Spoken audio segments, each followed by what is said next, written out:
So I ended up going to the bathroom and hiding on the floor and with my back towards the door. Coming up tonight on News Watch, at least 2 universities, including Eastern Illinois, received calls saying a person with a weapon is spotted on campus. We'll hear more from EIU students about some unnerving moments this morning. Also, Lakeland College plans to open its doors to a business destroyed by a fire. We'll have an update. Ben? A lot of change in the forecast this weekend across East Central Illinois. We went in with temperatures in the 60s and sunny skies. Today, though, highs only up in the mid-30s and snow on the ground. Now, that winter feel we got this morning will be on its way out very soon. And I'll have the details about that coming up later tonight. The Charleston House proudly supports Newswatch. Now welcoming guests on Charleston's historic 6th Street, the Charleston House Bed and Breakfast Inn offers refined accommodations in a beautifully restored bed and breakfast. For booking information, visit craigcollection.com or call the number on screen. TCI Realty, Charleston area's real estate connection, commercial, land and farm, and residential real estate. Experienced realtors with an up-to-date website at tcirealty.net. TCI Realty supports the students of WEIU Newswatch.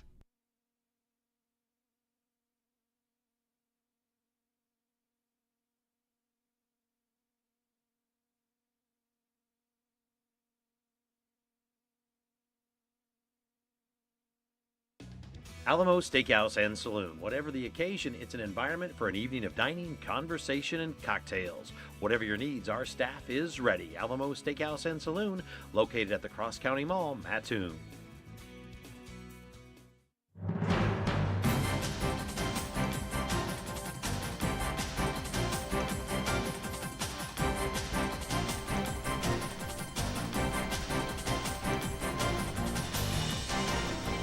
Police from several departments rushed to Eastern Illinois University this morning. Good evening and thanks for joining us. I'm Olivia Bennett. And I'm Andrew Spade. That police presence was in response to an emergency alert warning students to keep an eye out for an armed person. I heard from students who told me they went into lockdown mode today.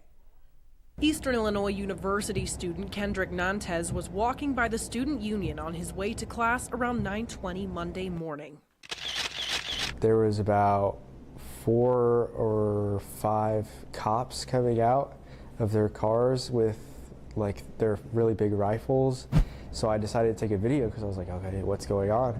Nantes says he was alarmed but continued to walk to class, and that's where he found the door locked. Soon afterwards, there was an emergency alert on his cell phone. University police says a caller reported seeing an armed person on campus.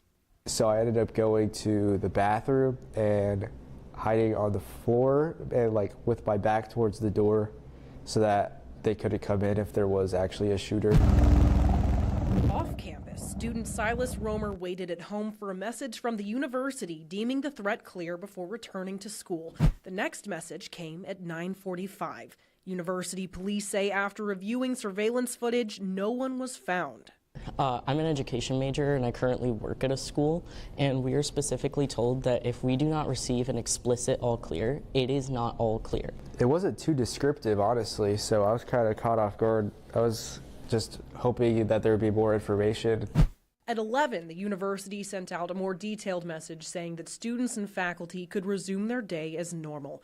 University police say the call may have been a false alarm, but students still express concern. I feel nervous. I'm an educator. We're told to, be aware of shooter threats.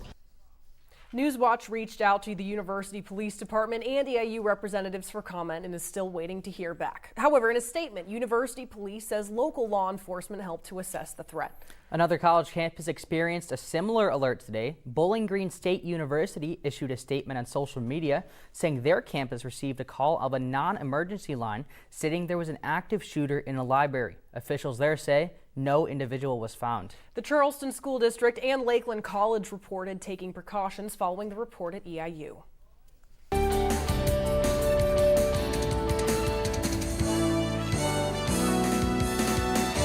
Good evening. It's been a little snowy over the last 24 hours across East Central Illinois.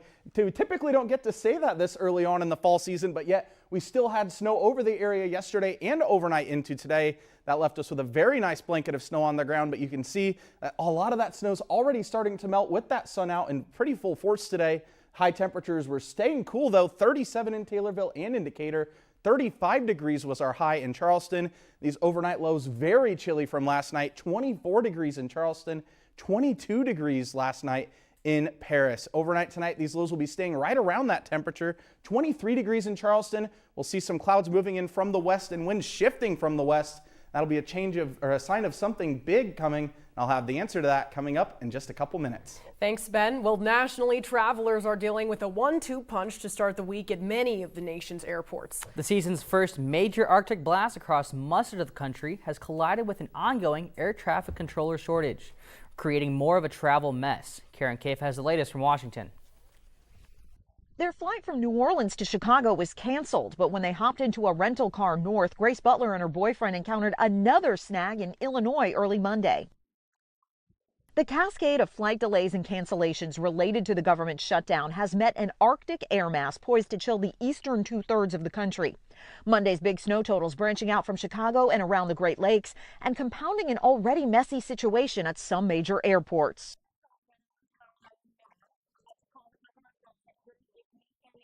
Delays due to air traffic controller staffing shortages began early Monday at airports including Chicago's O'Hare, Phoenix, and Dallas. This after the worst weekend for air traffic control staffing since the start of the government shutdown, as controllers are asked to continue to work without pay.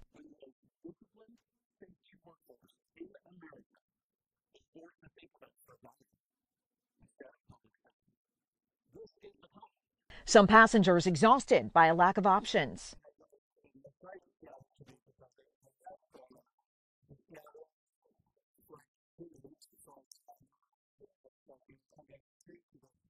Meanwhile, the Arctic blast has the potential to bring record cold temperatures Tuesday morning as far south as Florida.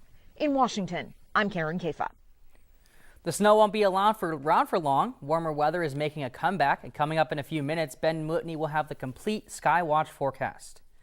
A federal appeals court rules the Trump administration must pay full food stamp benefits for tens of millions of Americans this month.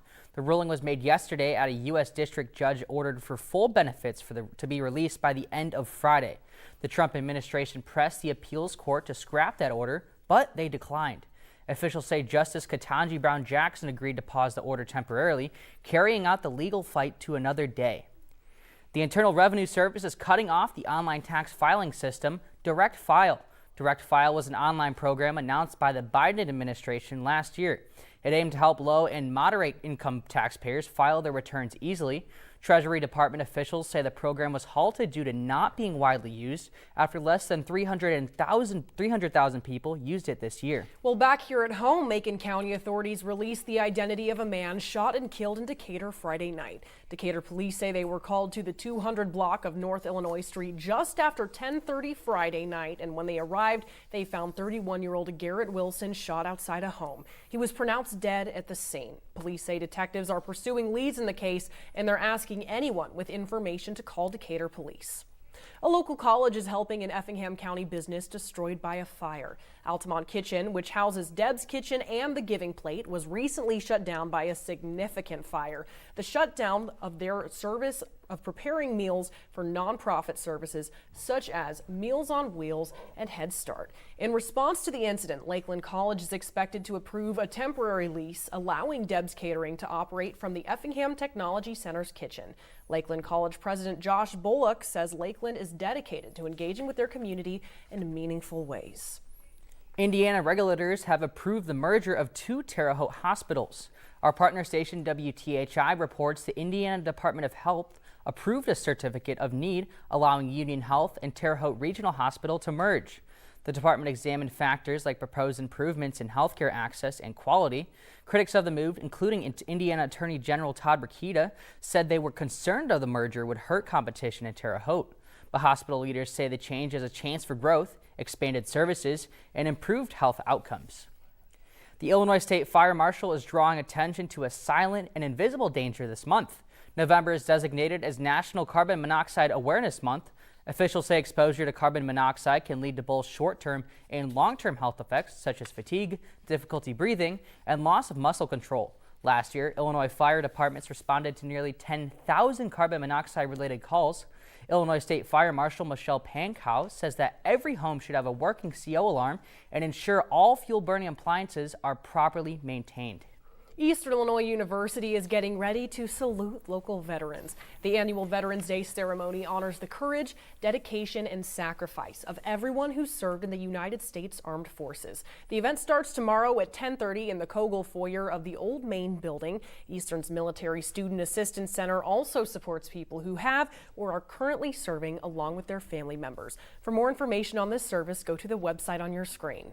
Despite the longest government shutdown in its history, holiday spending is expected to rise this year. The National Retail Federation forecast says last year's spending reached $976 billion. This year, it's predicted to reach $1 trillion. Despite this, experts say shoppers are going to be more price sensitive and will be looking for deals. The NRF says the holiday shopping season started November 1st and will end December 31st. Well, winter weather definitely paid us a visit today, but maybe some summer-like conditions are going to be knocking on our door again this weekend. Ben, talk about tricky Illinois weather. Very up and down over the past week or two, Andrew. But warmer temperatures will be on its way, as you can see off from the west. Warmth is coming on its way here. Now it'll be a couple days before we get that warm up. I'll have just when we will see that coming up next. For the people you know and the stories you didn't, join us for This Is Our Story. Every week, we'll be revisiting the stories told in WEIU's This Is Our Story series. We'll hear about the past and the present, the big and the small, the people and the places that make the communities in our area the wonderful places they are. That's This Is Our Story, Thursday at 7 on WEIU.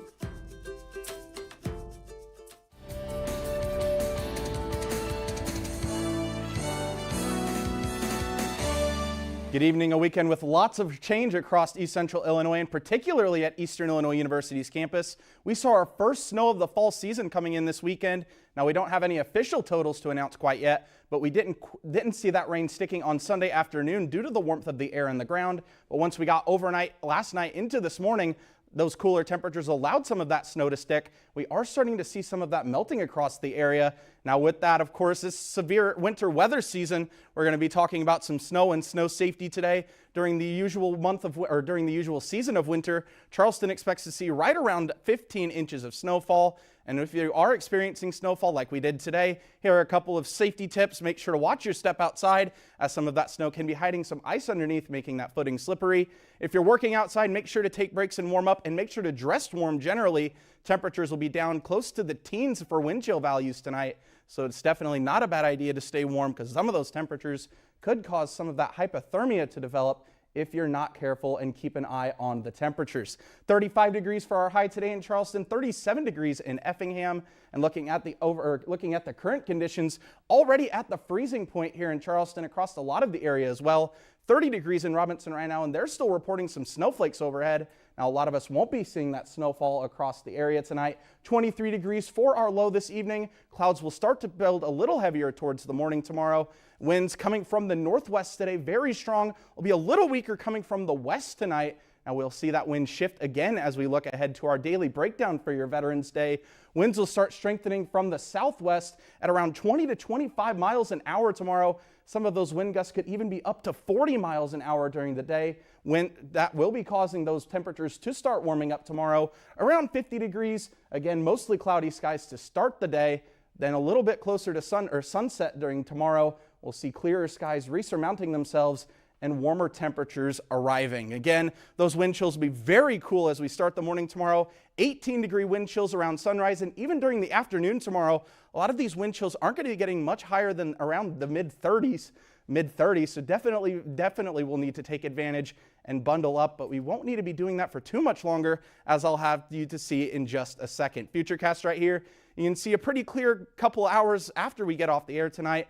But then around Tuesday at 3 a.m., those clouds will start making their way back across the area, leaving us with a mostly cloudy sky for your Tuesday. Again, those push off to the east, leaving us with a clearer end to your Tuesday and a clearer week ahead in general. We're not expecting very many cloudy days ahead. Again, these wind gusts coming from the northwest right now, that's been fueling the cool down that we saw this weekend. Temperatures very much cooler, but again, shifting from the west and then to the south, or coming from the southwest. You can see these winds are already starting to strengthen. 25-mile-an-hour wind gusts around 6 a.m. tomorrow. You can see those wind gusts getting even stronger, coming from the south around 40 miles an hour during the afternoon tomorrow and throughout the evening during Wednesday. So a very, very strong wind day for East Central Illinois tomorrow. But a lot of that is going to be changing as this trough of cooler air that's been overhead for the past couple of days pushes off to the east and out of the United States. We're welcoming back in a ridge of warmer air that's going to be fueling that warm up that we'll see on our 5-day breakdown here. Temperatures possibly even getting back into the 70s across East Central Illinois. And that's what you'll see here on our 7-day forecast. A couple of stagnant days for our temperatures up ahead.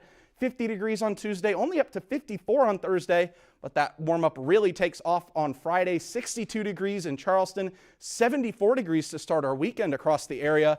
We do see a chance of rain back in the forecast for next Monday with a high temperature around 50 degrees.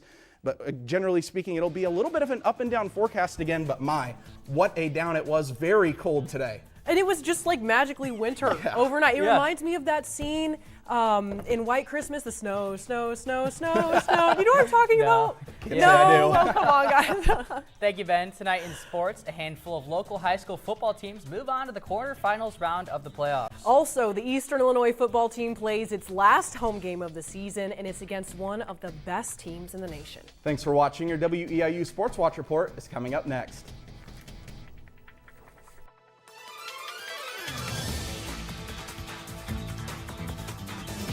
The Paw Report is back for season 15.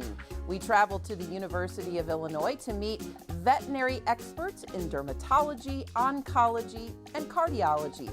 Plus, we take our cameras to a Central Illinois zoo and a wildlife rescue center. Be watching Monday at 7 o'clock on WEIU.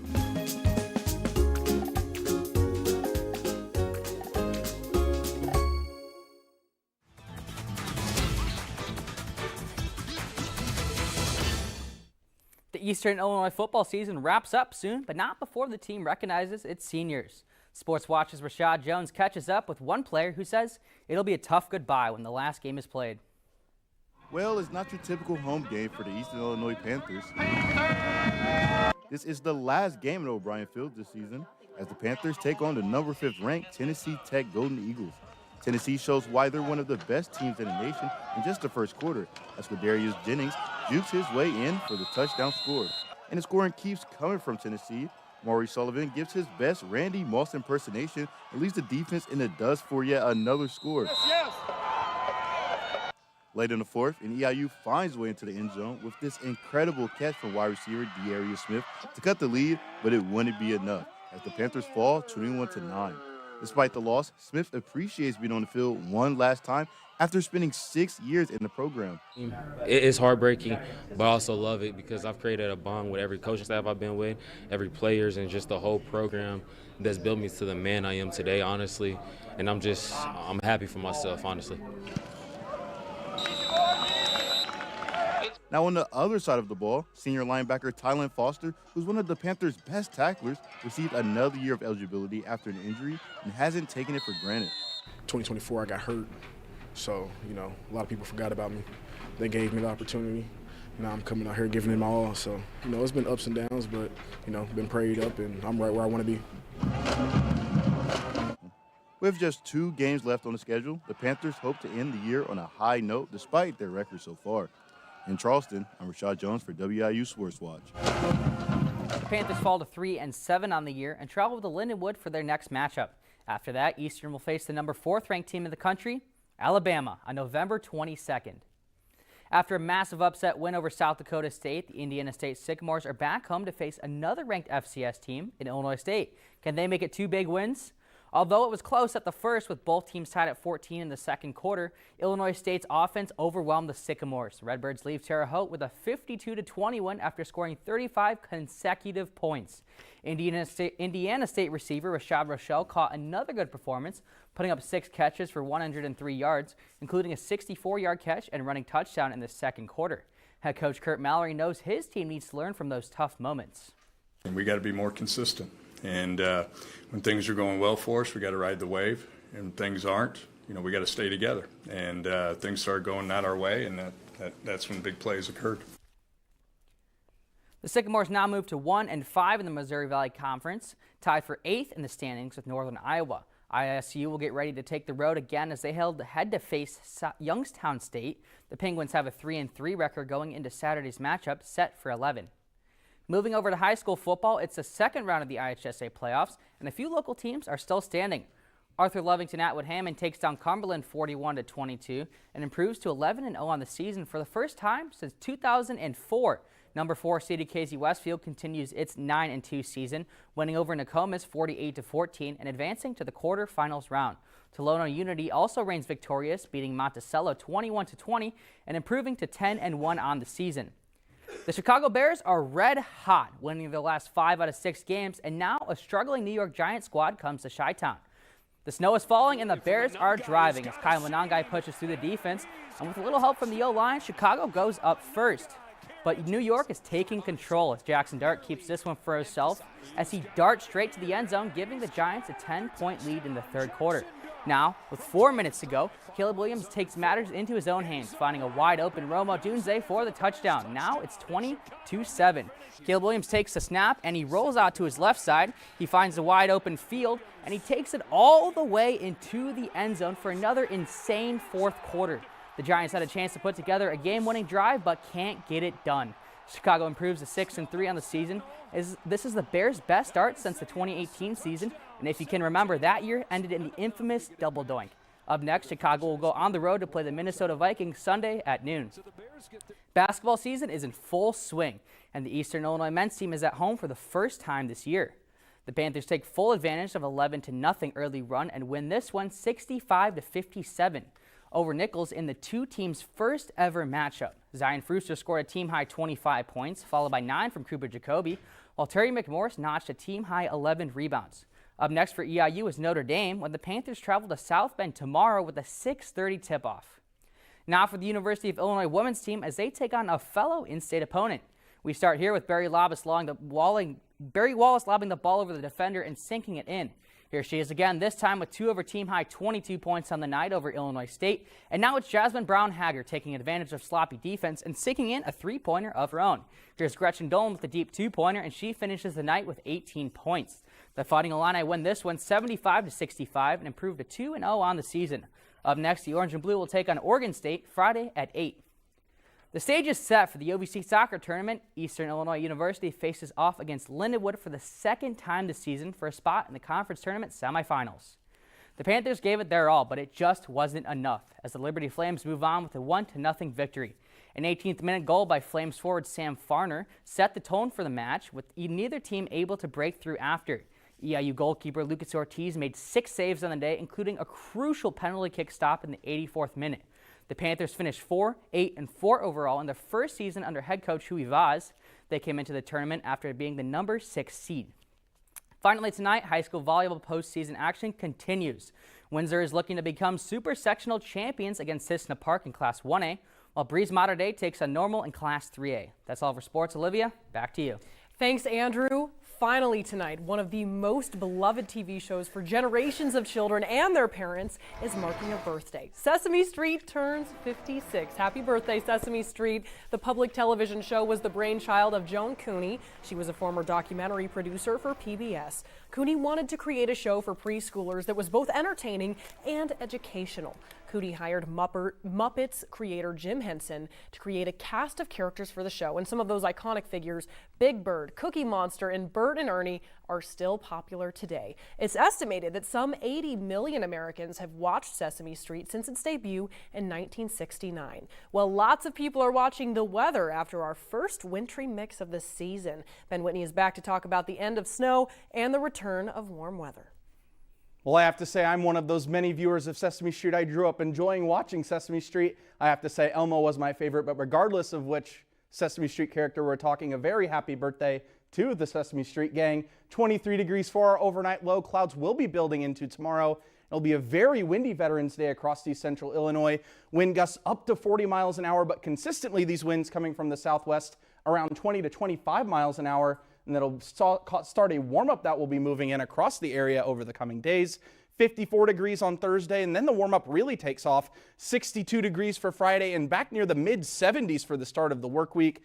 66 degrees on Sunday and 50 degrees on Monday. We do have a chance for rain next Monday. We'll continue to monitor that and update you every night here on Newswatch. It looks like it'll be a pretty dry week ahead and a pretty up and down week across the area, but generally temperatures hovering around our average for this time of year, which is in the upper 50s. That's been a final look at your Skywatch forecast. Now back to the desk. Thanks, Ben. That's it. That's all we have for tonight's edition of Newswatch. WEIU is here for you around the clock at WEIU.net and on Facebook with news and weather updates. Thanks for tuning in. Enjoy the rest of your evening.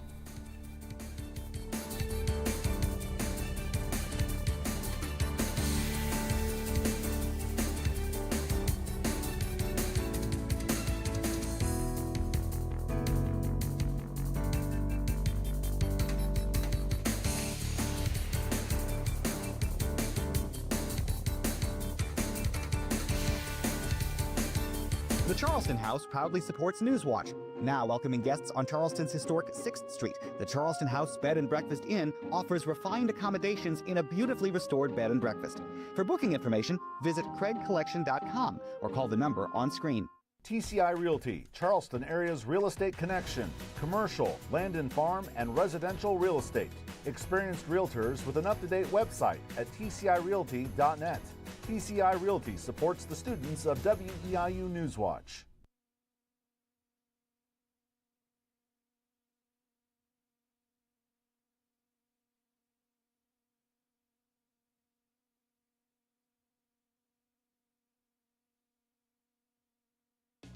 Alamo Steakhouse and Saloon. Whatever the occasion, it's an environment for an evening of dining, conversation, and cocktails. Whatever your needs, our staff is ready. Alamo Steakhouse and Saloon, located at the Cross County Mall, Mattoon.